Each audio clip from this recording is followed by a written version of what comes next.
Bueno, ya estamos grabando la clase de hoy, 30 de mayo, así queda registrada.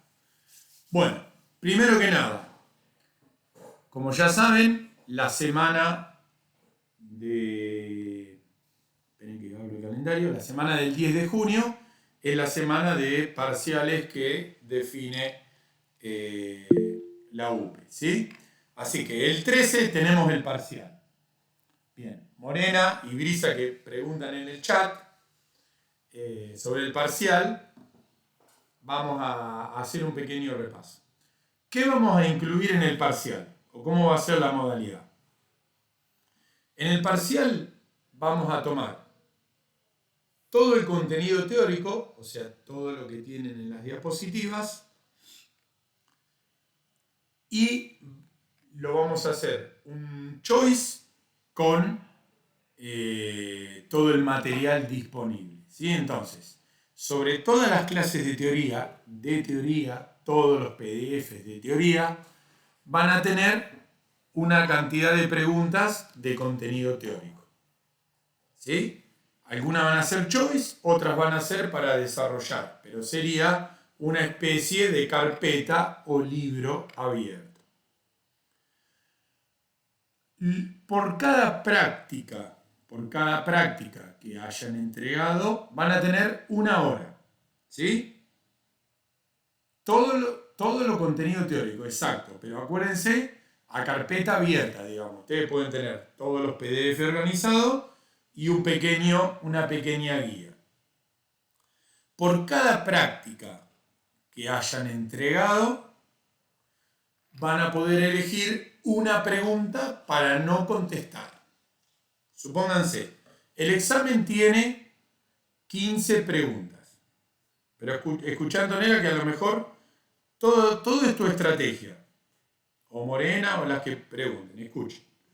Supónganse que ustedes tienen 15 preguntas. Si ustedes hicieron las 5 actividades entregables, van a poder descartar 5 preguntas. Pero, ya sea que contesten las 15 o que contesten las 10, siempre necesitan el 60% de respuestas correctas.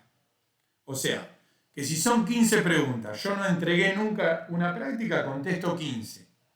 Necesito tener bien el 60%, o sea, 9 preguntas.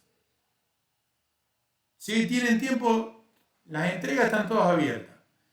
Si yo entregué 5 prácticas, que son todas, de 15 preguntas tengo que responder 10.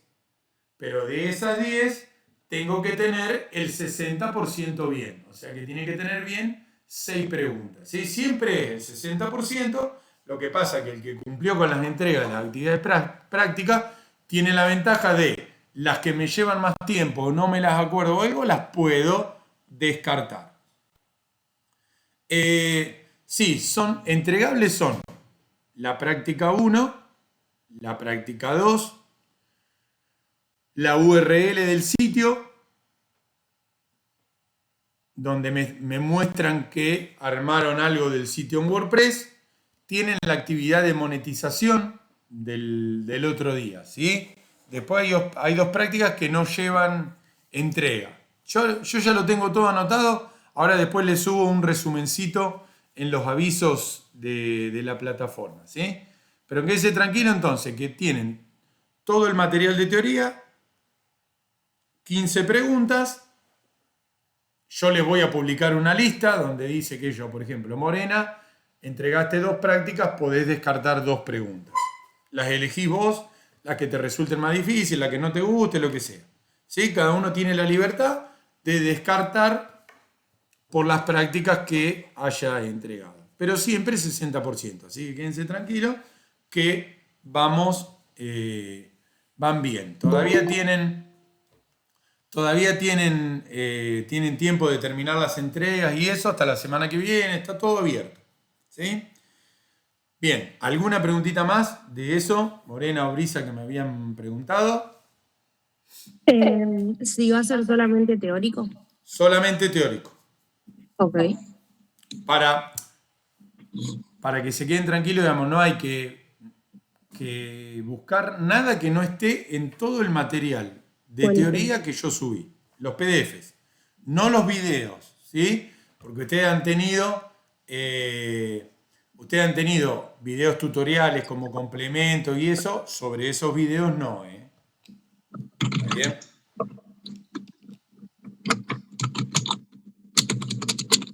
¿Entendiste, Morena?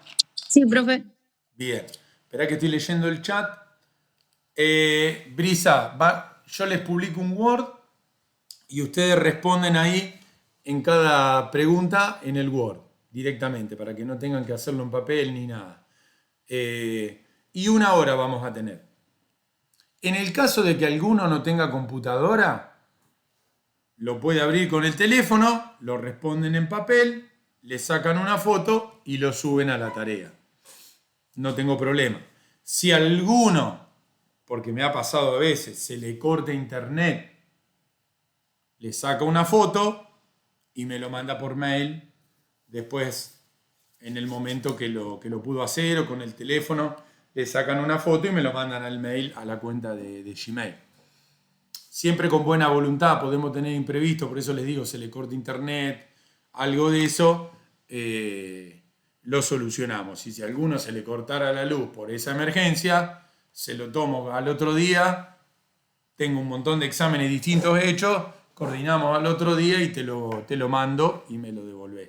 ¿Sí? Quédense tranquilos, porque siempre al ser remoto hay que tener en cuenta un montón de variantes como luz, internet, tener o no computadora y demás. ¿Sí?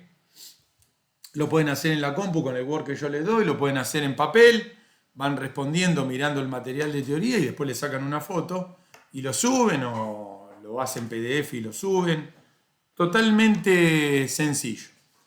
Tengan en cuenta que mientras nosotros vamos a seguir viendo un poquito de teoría hoy y el jueves que viene, siempre sigue en segundo plano, y vamos a continuar en el segundo cuatrimestre, el proyecto del sitio web, que se va a ir engordando y va a ir incrementándose durante todo el año. Digo, no le pierdan de vista a eso. Bien, ¿alguna pregunta más? Si cerramos tema parcial.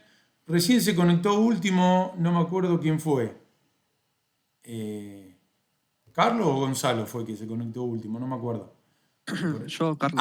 Carlos, cualquier cosa no escuchaste todo, después fíjate en el video, así no repito y pierdo tiempo, que expliqué bien, que con las chicas íbamos charlando cómo va a ser el parcial del 13 de junio. ¿Sí? Ok. Bien.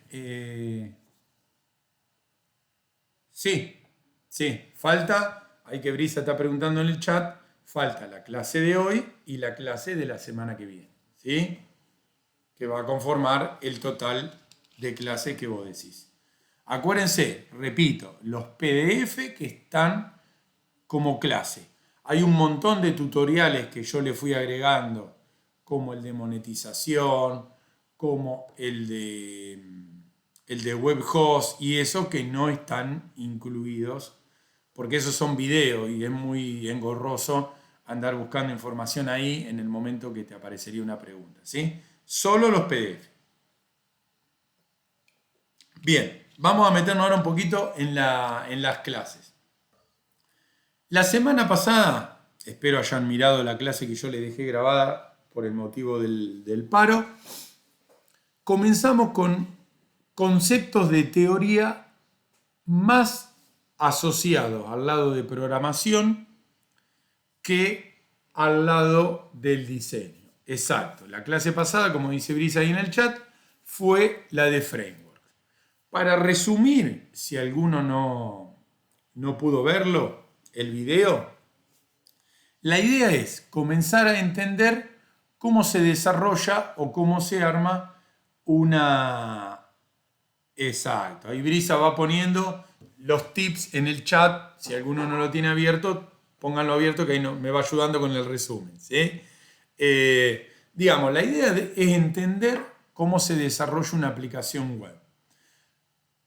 Ustedes, por un lado, dominan y han trabajado en la parte del front, ¿sí? Ya sea con el diseño y escribiendo HTML y CSS. Cuando nosotros vimos WordPress, vimos un paquete integral que tiene el front, el back y la base de datos donde se guarda la información. Si yo en lugar de usar WordPress quisiera hacer un desarrollo manual quiere decir escribir cada una de las páginas del sitio completamente a mano, ahí es donde la teoría de la programación me dice te reconviene o te recomiendo que uses un framework. ¿Sí? Ahí como Brisa va escribiendo, por eso les digo tengan el chat que me está ayudando, digo, el framework es como un esqueleto o una estructura predefinida. ¿Qué trae? Trae un conjunto de funcionalidades que ya tienen el código escrito. Entonces me resuelve aplicaciones o problemas puntuales. Por ejemplo, puedo utilizar un framework de JavaScript. Sí, JavaScript es algo que vamos a programar en el segundo cuatrimestre para hacer efectos en el navegador. Entonces, si yo quiero, por ejemplo, abrir un menú desplegable, no necesito escribir a mano el código JavaScript cada vez que necesito hacer esa ventanita porque me va a quedar distinto, porque por ahí no anda en un navegador y demás.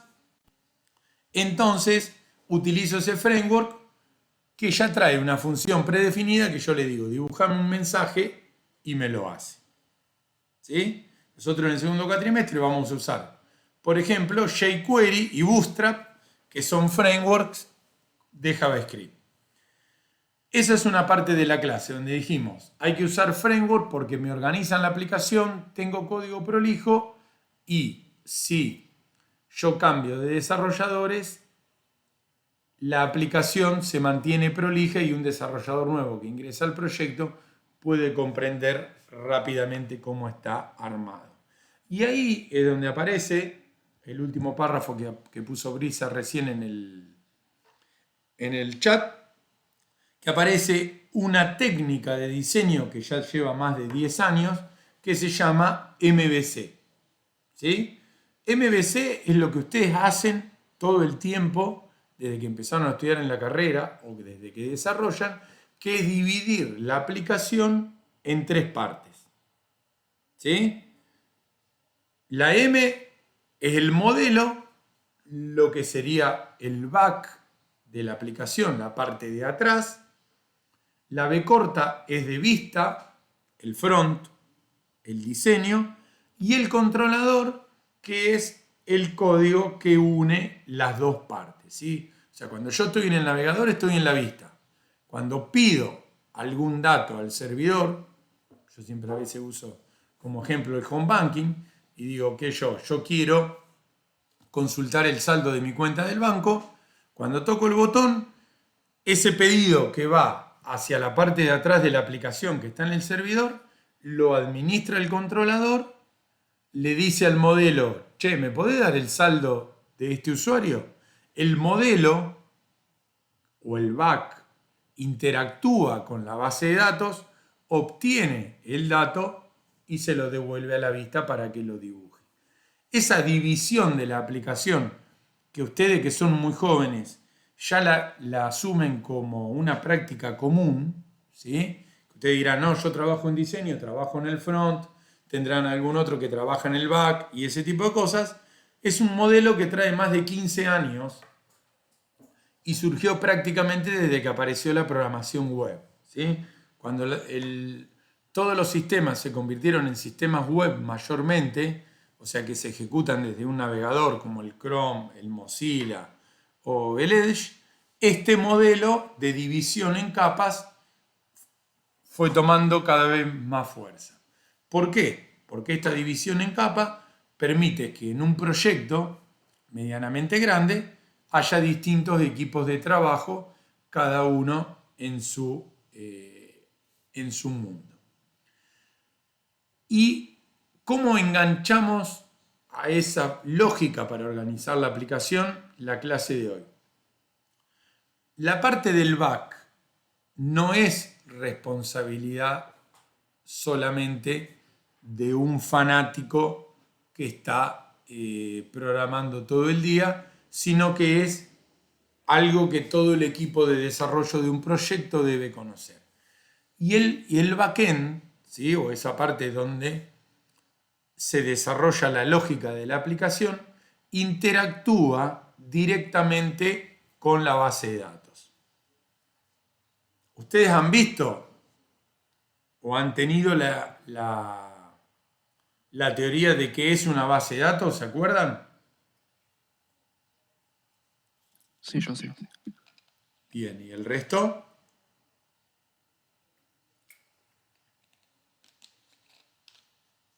Bien. Tardaron en decir que sí, ¿eh? Yo les voy preguntando porque sí, ya lo vieron, pero digo, ustedes vieron base de datos, ¿ah? Entonces, yo parto de la vista, interactúo con el controlador, llego a la parte de atrás de la aplicación que es el backend, o según este patrón de diseño que tienen en la teoría, es lo que se denomina el modelo. Y el modelo o backend es el que interactúa con la base de datos. Todos, digamos, nos vamos dando cuenta que cuando yo estoy creando una aplicación web, digamos, no hay una aplicación web que maneje algún dato que no tenga una base.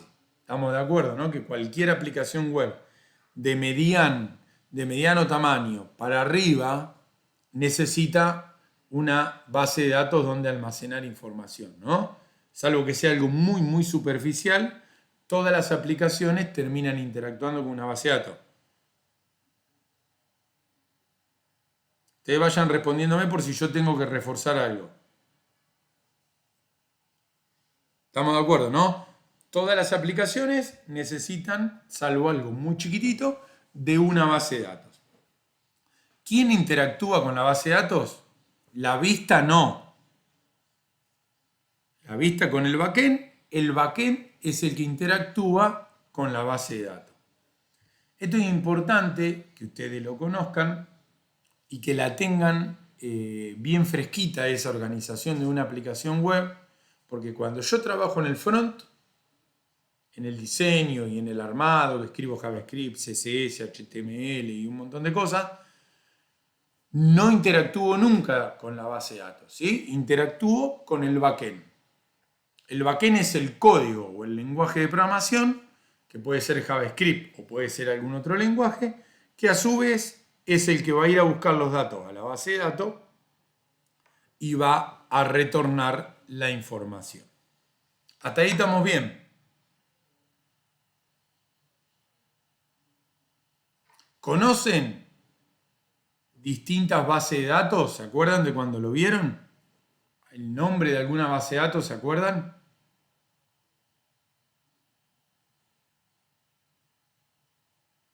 A ver quién se acuerda un nombre.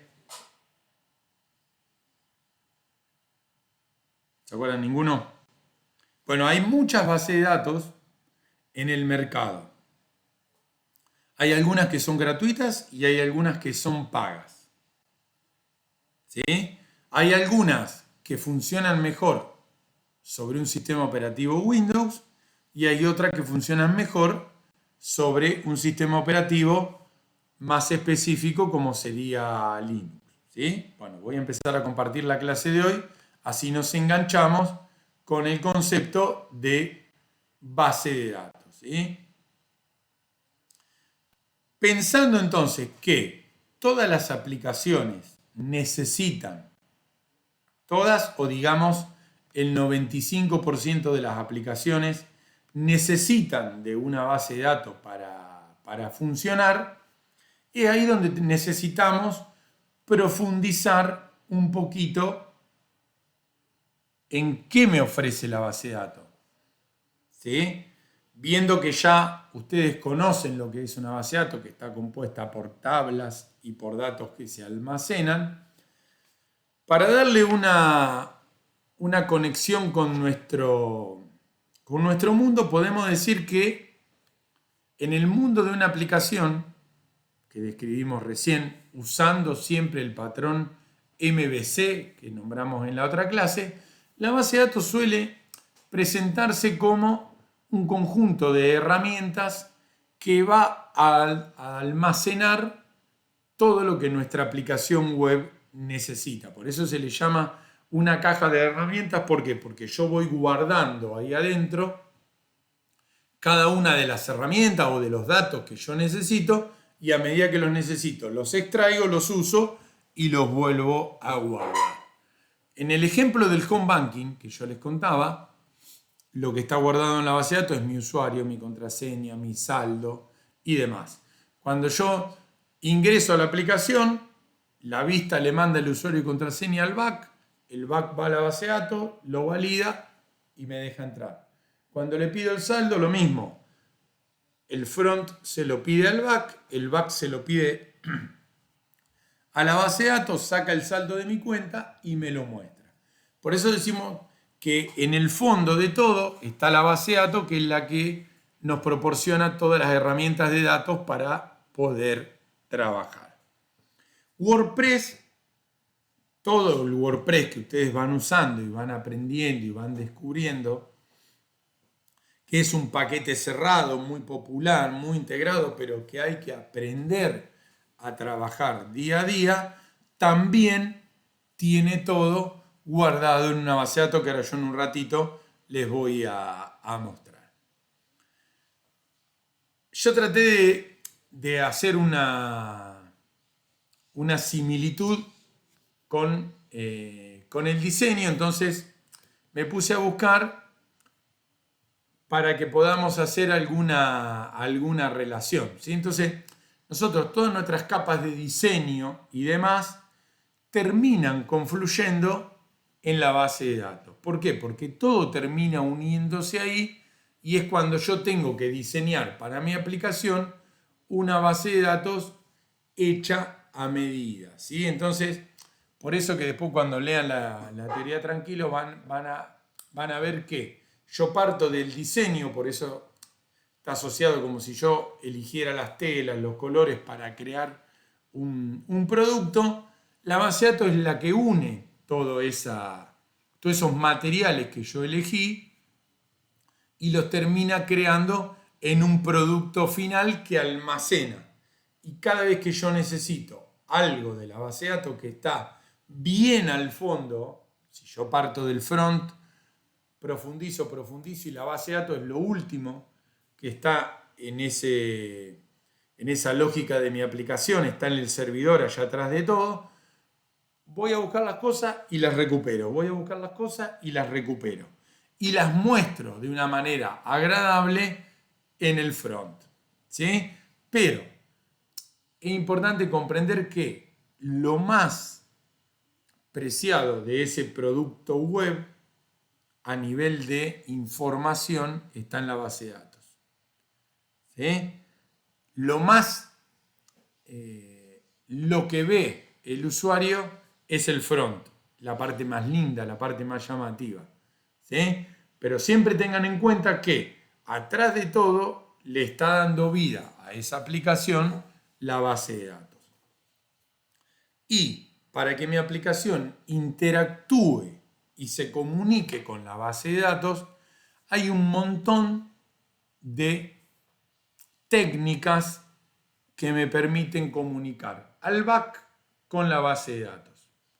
Son un montón de siglas raras que ahora vamos a nombrar, y simplemente para que ustedes entiendan que hay muchos tipos de base de datos y hay muchas formas de interactuar con los datos. Por eso se dice o se denomina a esa descripción de herramientas técnicas de acceso a datos. Estos son temas más orientados a la programación, son temas más profundos de programación, ¿sí? No es que ustedes van a necesitar profundizar tanto en programación, pero son temas que tienen incluido en el programa de la materia para que ustedes agarren o conozcan un poco la organización teórica de una aplicación web y sepan por qué la base de datos es muy importante, porque almacena todo lo que yo hago, y además cómo conecto la base de datos con la aplicación. Si yo la conecto de manera inapropiada, ¿cómo lo pueden ver eso? o elijo la base de datos de manera errónea, muchas veces cuando ustedes acceden a una aplicación que anda lenta, que no responde, que se traba, muchas veces se debe a que mi servidor tiene pocos recursos, a que la base de datos es muy lenta, a que la base de datos está muy mal organizada, ¿sí? Insisto, no se asusten por la terminología porque son temas teóricos y la idea es despertarles un poquito y decir, che, al fondo, allá atrás de lo que yo estoy usando, ya sea WordPress o una aplicación que hice a mano, hay una base de datos. O en cualquier aplicación web que yo voy navegando, entrando a distintas páginas, siempre atrás hay una base de datos. Por ejemplo, en la plataforma EBEA que ustedes usan en este Moodle, hay una base de datos.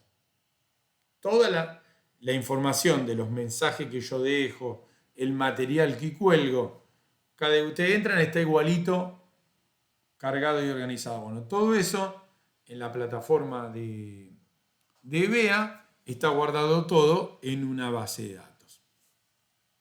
¿Cómo se comunica mi aplicación con la base de datos? ¿Sí? Vamos a ver distintas opciones de comunicación. Insisto, generalmente la comunicación entre el back y la base de datos la va a hacer una persona experta en esa tarea, ¿sí? Repito, esto es simplemente para que ustedes conozcan lo que pasa allá en el fondo de mi aplicación web y puedan conocer un poquito más cómo funciona una aplicación. Les digo porque todos los años cuando vemos este tema puntual, muchos dicen, pero ¿cuándo yo voy a crear una base de datos? No, seguramente vos no crees la base, pero vos tenés que saber que está allá, tenés que poder comunicarte con la gente que trabaja en el backend y decirle, che, mirá, me parece que la base de datos está muy lenta, me parece que necesito guardar más datos, me tenés que dar más lugar. Digo, ustedes tienen que adquirir ese conocimiento más profundo de la parte de desarrollo de la aplicación, de la parte trasera, porque es lo que busca esta carrera, brindarle a ustedes, ¿sí? Que además de diseño, conozcan mucho de la parte de atrás de una aplicación. ¿Cómo puedo yo conectarme a una base de datos? A eso se refiere las distintas tecnologías que hay para conectarse a la base de datos. Elegir la tecnología correcta que conecte mi aplicación web con la base de datos es algo muy importante porque a veces puede hacer que una aplicación ande bien o una aplicación ande mal. Ahora yo les voy a mostrar los nombres que hay y se los voy a mostrar en WordPress cómo lo pueden visualizar, ¿sí? Para que se hagan una idea real. Una tecnología muy popular, ¿sí? Se denomina ODBC. ¿Sí? Es una tecnología muy utilizada en el entorno de Windows que permite que el backend de una aplicación se conecte con una base de datos instalada en Windows. Siempre piensen que la instalación de la base de datos es independiente a la instalación de mi aplicación web. Y estas tecnologías con estas siglas, porque todas tienen 3 o 4 letras, lo que hacen es conectar la base de datos con la aplicación web. ¿Por qué yo lo muestro así, digamos, con 2 puñitos en la mano? Porque la base de datos puede estar alojada en una máquina y la aplicación web puede estar en otra. La base de datos puede estar en un servidor y la base de datos, la aplicación en un servidor y la base de datos en otro servidor distinto. Y estas tecnologías lo único que hacen es establecer un puente entre una y otra. Y lo que va a pasar ahí en ese puente, que llevan datos y traen datos. Llevan y traen. Cada vez que el front le pide al back el back, a través de este cablecito o de esta tecnología de conexión, llega a la base de datos, recupera el dato y llega hasta la vista para mostrarlo. Esa es la lógica de mi aplicación, ¿sí? ODBC es una técnica de conexión que se utiliza mucho trabajando en conjunto con el sistema operativo Windows. Es una tecnología que tiene una vida útil de hace más de 20 años, ¿sí? Esto apareció con Windows avanzado del año 2000 y se sigue utilizando al día de hoy.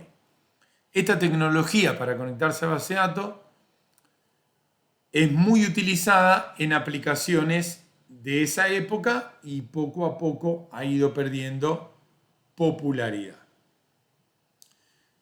Después aparece, ¿sí?, una evolución de esa técnica ODBC que proveía Microsoft, que se llama MFC, que es una evolución, ¿sí?, que hace que la conexión entre la aplicación y la base de datos sea más simple. Fíjense cómo les dice acá. Simplifica las operaciones y permite conectarse de manera más sencilla. Esto es simplemente para que conozcan la definición, ¿sí? Fíjense que acá estamos hablando de las bases de datos relacionales. Ustedes en base de datos deben haber visto que hay bases de datos relacionales, que son el 90% de las bases de datos que hay en el mercado, que sirven para todas las aplicaciones, y si no, hay algunos casos puntuales donde hay bases de datos exclusivas para guardar imágenes, base de datos exclusiva para guardar archivos PDF, como por ejemplo puede ser Mongo, una base de datos que su principal virtud es el almacenamiento de archivos, pero son bases de datos muy específicas, ¿sí? Cuando hablamos de bases de datos relacionales, son bases de datos que son el 90% de las que usamos hoy en cualquier aplicación, ¿sí? Para que guarde la información de Veda, para que guarde la información de WordPress, para que guarde cualquier información de un home banking, del sistema Guaraní que ustedes usan para anotarse y demás. Entonces, la primera técnica de conexión, allá por el año 2000, se llamó ODBC. Luego evoluciona a MFC. Y luego hace una tercera evolución a lo que se denomina DAO. Fíjense que son siglas y definiciones muy puntuales.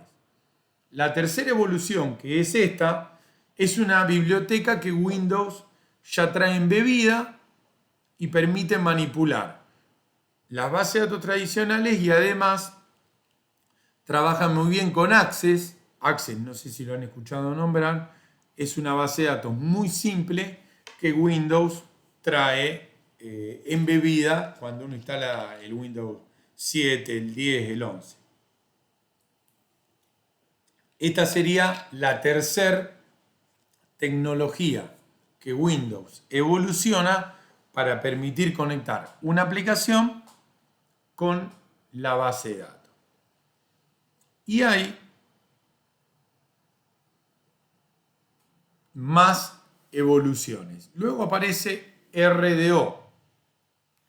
Y ahí RDO, la R de remoto, ¿sí?, vuelve a evolucionar.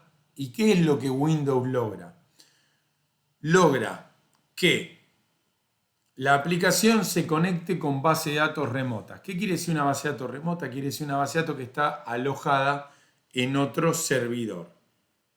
Ahí es cuando se da la primera o la gran evolución. ¿Para qué? Para separar la aplicación de la base de datos y que la base de datos pueda estar alojada en un servidor que esté en otro lugar físico. ¿Qué quiere decir? Yo puedo tener la aplicación instalada, mi aplicación web, mi página web, en un hosting y la base de datos la puedo tener en otro hosting que contrate en otro lado. Pueden estar en lugares físicos distintos. la técnica RDO permite esa conexión remota de manera transparente. Vos ni te das cuenta que la base de datos está alojada en un lugar muy distante. Insisto y repito, son conceptos muy técnicos. Lo único que pretendemos es que simplemente les suene la sigla y ustedes sepan que entre la aplicación web y la base de datos hay este conjunto de librerías que permiten la comunicación entre ambas partes. Luego se produce la evolución a OLEDB, que ya permite conectarse a mayor cantidad de base de datos, permite conectarse con archivos y aparecen las bases de datos basadas en objetos, que son bases de datos más nuevas. Vuelve a evolucionar. Todo esto pasa entre el año 2000 y la actualidad. ¿Sí? Vuelve a evolucionar, ¿sí? Y aparece lo que se denomina ADO, donde se amplía la variedad de conexiones. Cuando uno se refiere a ampliar la variedad de conexiones, lo que está diciendo es que puede conectarse a mayor cantidad de base de datos, de marcas, de tipos de base de datos, porque van apareciendo más en el mercado, y a su vez siempre ya traen incorporada la conexión remota. Eso quiere decir, repito, la aplicación web está en un servidor, que yo acá en Argentina, y la base de datos está instalada en un servidor en Europa. Todas esas páginas que ustedes usan internacionales, uno no sabe dónde están guardados los datos. Es más, hay aplicaciones que son tan grandes que tienen la base de datos, un pedacito en un servidor, un pedacito en otro y un pedacito en otro. Un ejemplo es WordPress. Cuando yo trabajo en wordpress.com, en la nube, como ustedes se registraron, ustedes saben que están trabajando en el servidor de WordPress. ¿Dónde está ese servidor? No lo sabemos. ¿Dónde está la base de datos que tiene los datos de mi página? No lo sabemos. Estas técnicas que permiten conectar la aplicación con la base de datos permiten justamente eso, que uno utilice la base de datos de forma transparente sin saber en qué lugar físico o en qué servidor de todo el mundo están. Y la velocidad es tiempo real. ¿Sí?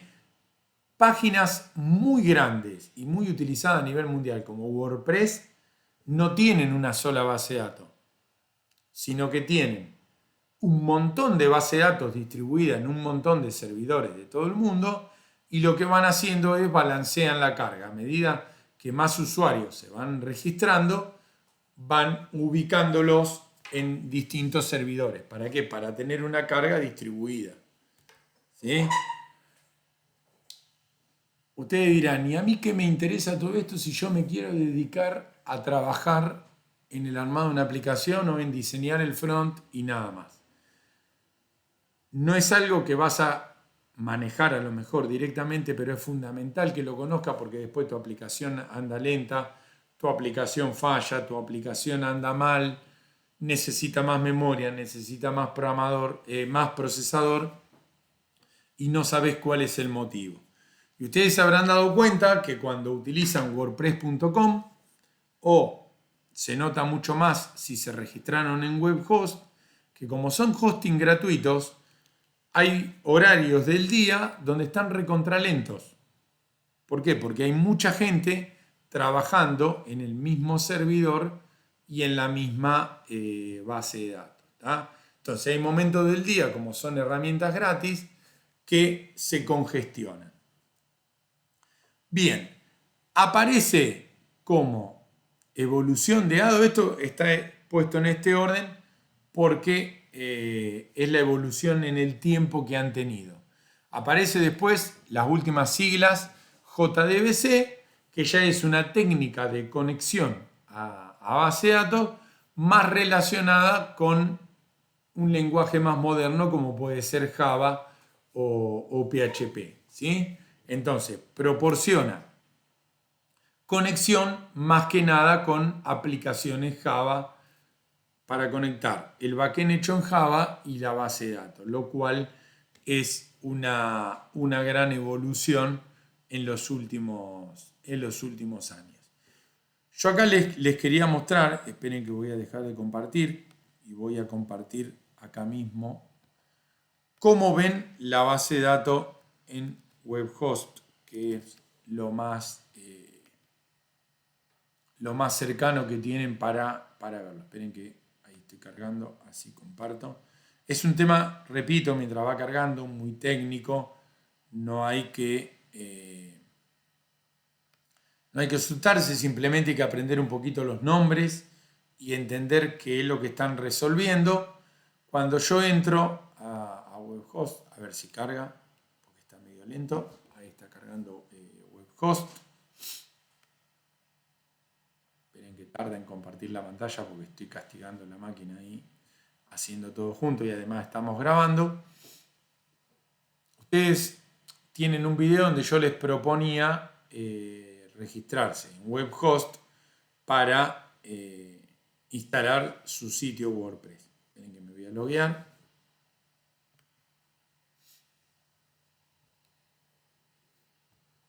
Fíjense, en este momento WebHost no responde de manera tan rápida porque puede estar congestionado y demás. Esperen que vamos a ver si nos podemos loguear, así les puedo mostrar cómo ven la estructura de la base de datos. Vamos a tener paciencia a ver si entra. Bien, ahí yo estoy logueado en WebHost. Yo creé un WordPress. Si yo le pongo administrar, este también es el tutorial que yo le subí para que se animen a tener su propio registro en el hosting gratuito. Acá yo tengo WordPress instalado. ¿Sí? Acá estoy en el panel de WebHost, que alguno también me dijo que se animó no, lo utilizó en otra materia. Acá estoy en el hosting gratuito, acá me dice que tengo mi sitio web con WordPress instalado. Todo lo que dice Premium no pueden acceder porque salvo que paguen. Si yo bajo, acá me dice que tengo instalado una base de datos MySQL. MySQL es una de las tantas bases de datos que hay en el mercado. MySQL luego evolucionó y cambió de nombre por un tema comercial y se pasó a denominar MariaDB. ¿Sí? Entonces, obviamente acá no se pueden conectar, pero si aprietan acá, te carga los datos de la base de datos. Acá te dice que ocupa 3 megas. Si yo toco este botoncito, para acceder a la base de datos se utiliza un software que se denomina PHPMyAdmin. Todo esto está instalado en el hosting. O sea, esto que estoy haciendo yo, no instalé nada, simplemente me lo proporcionó WebHost por haberme registrado. Aprieto ahí y les quería mostrar. Esperen que se me abre otra pestañita. Voy a compartir toda la pantalla que es más fácil. Porque si no me abrió otra pestaña y me sacó de pantalla. Esperen que comparto toda la pantalla. Acá lo que estamos tratando de hacer, vamos de paso a ir explicando para que nos quede, por si alguno después ve el video, lo que estamos haciendo es, vamos a esperar que comparta, ahí está. Entramos a WebHost, elegimos el WordPress en el que estamos parados y estamos tratando de ver cómo es la base de datos que trae instalada mi WordPress. Vine acá, toqué PHPMyAdmin y me abrió esta pantalla. Ahí, si ustedes se fijan, el nombre en la parte superior indica que estamos en este software PHPMyAdmin, que lo que permite es administrar la base de datos, en este caso de WordPress. Yo despliego acá. Acá me muestra las tablas. ¿Se acuerdan cuando vieron base de datos lo que era el concepto de tabla y registro? ¿Se acuerdan? Yo por lo personal no me acuerdo. Bien. Una base de datos se compone de un montón de tablas. Son estas acá donde yo voy pasando el mouse del lado izquierdo. ¿Sí? Por ejemplo, estas son tablas que son de la aplicación WordPress. Vamos a elegir la tabla User, que es la más fácil de entender, donde están los usuarios de WordPress. Ahí yo despliego y me va a mostrar qué columnas tiene. Acuérdense que una base de datos se organiza en tablas. Y cada tabla tiene filas y columnas, o lo que se suele llamar campos y registros. Es como si tuviera un archivo Excel cada tabla. Fíjense que acá del lado izquierdo yo voy desplegando. La tabla de usuarios de WordPress posee estos campos. Ven que lo voy a agrandar. Estos son los nombres de los campos. Así se guardan los datos. User email, user login. Estos son datos míos que ahora vamos a ver. Y acá me dice el tipo de dato. Varchar quiere decir que lo que guarda ahí es un texto. Y por ejemplo, si figura int, quiere decir que guarda un entero chico. Y en este caso que dice big int, lo que guarda es un entero largo. Y este que tiene la llavecita es el campo clave de esta tabla de usuarios. Vamos a ver la tabla para que nos demos cuenta. Fíjense, ahí yo hice clic en la tabla de usuarios y acá me están mostrando los campos, ID, user, la password y abajo tengo los datos. El ID 1, ese es mi usuario. La password se guarda encriptada, cosa que no la podés ver. Acá tengo el mail. Acá tengo la URL de mi sitio web. Y acá está la fecha en la cual hice el registro, ¿sí? 22 de marzo. Esto que ustedes están viendo es una tabla, o mejor dicho, la tabla de usuarios, que ahí donde yo se los marco, la tabla WP-users de WordPress. Todas las tablas de la base de datos de WordPress empiezan con la W y la P. ¿Ustedes es probable que creen una base de datos? Creería que no. Ahora, ¿es probable que tengan que cargar datos en una base de datos? Es muy probable que sí. ¿Es probable que tengan que borrar datos? Sí. ¿Sí? Si ustedes trabajan con un WordPress instalado, como tenemos acá, en mi sitio web que tengo registrado, esperen que WordPress, acuérdense que por ahí se webhost, por ahí se tilda. Yo tengo un WordPress instalado y es muy probable que tenga que trabajar con mi base de datos.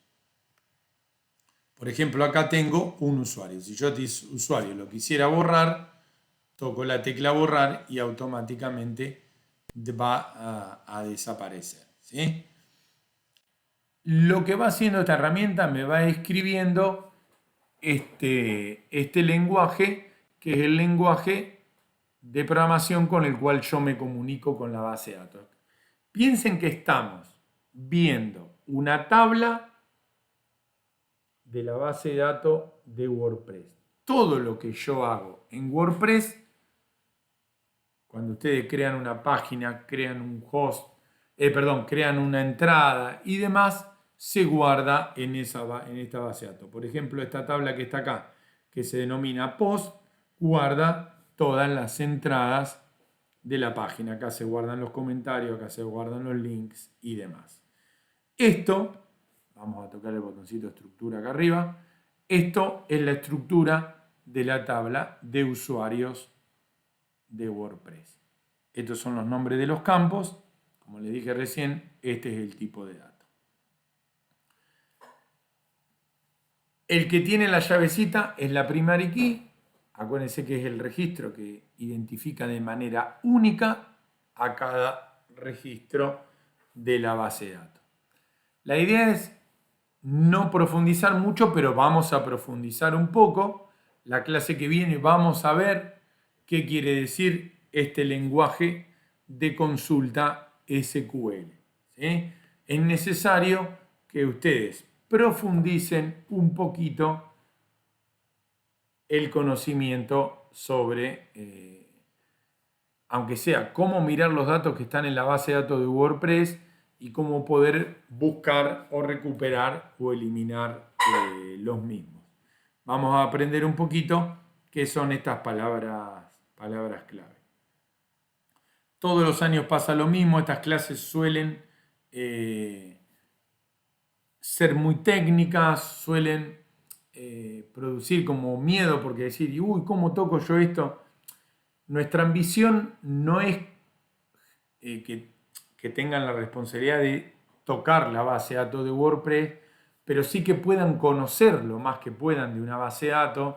Usamos como ejemplo WordPress y que se animen un poquito a tocar y a romper.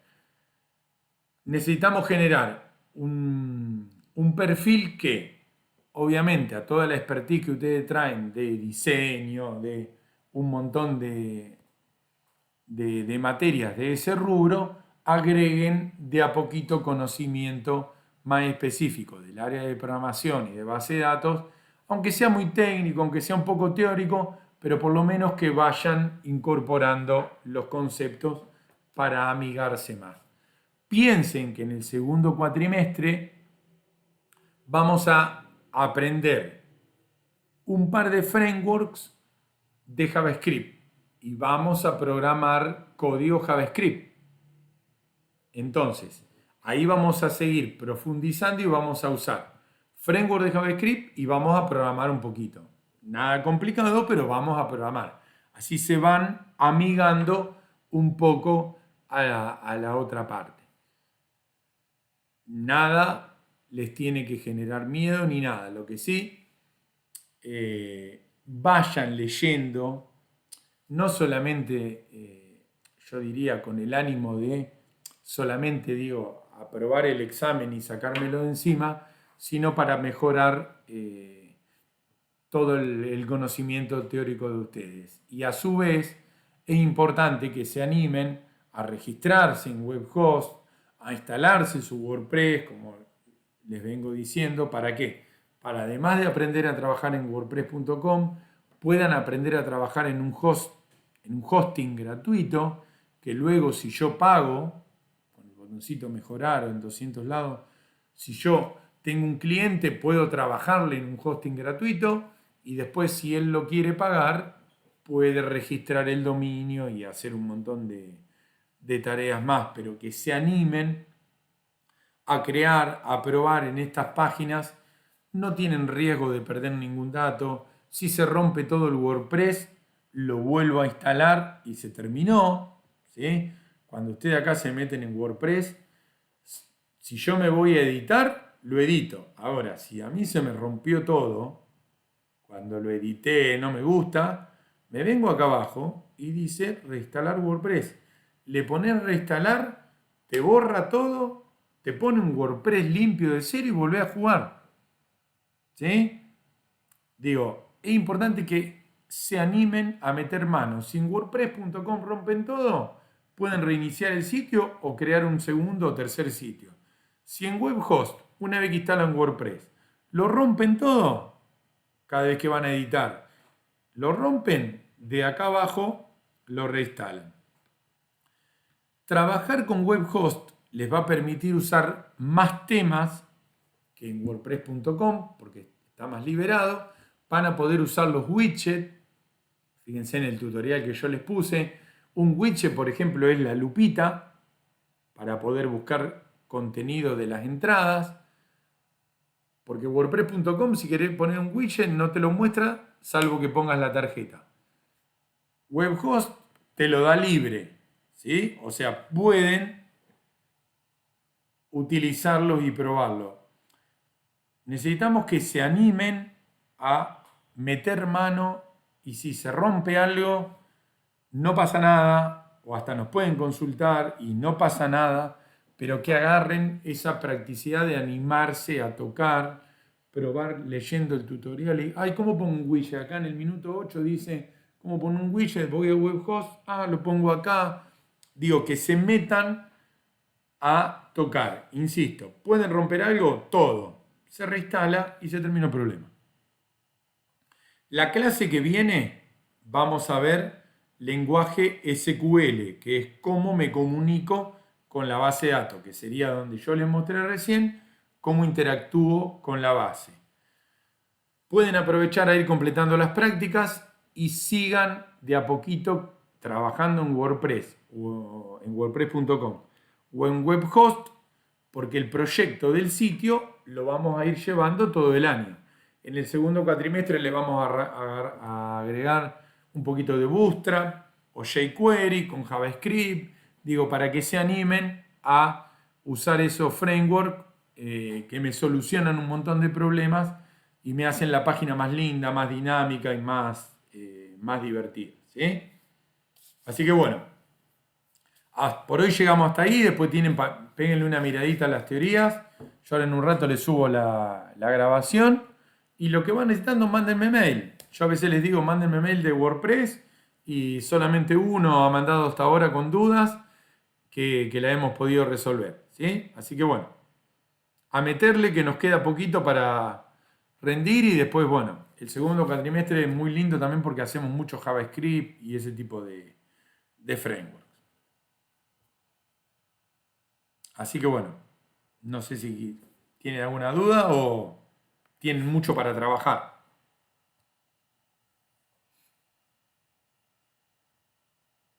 Bueno, muy bien. Listo, gente, me despido y ahora les subo la grabación.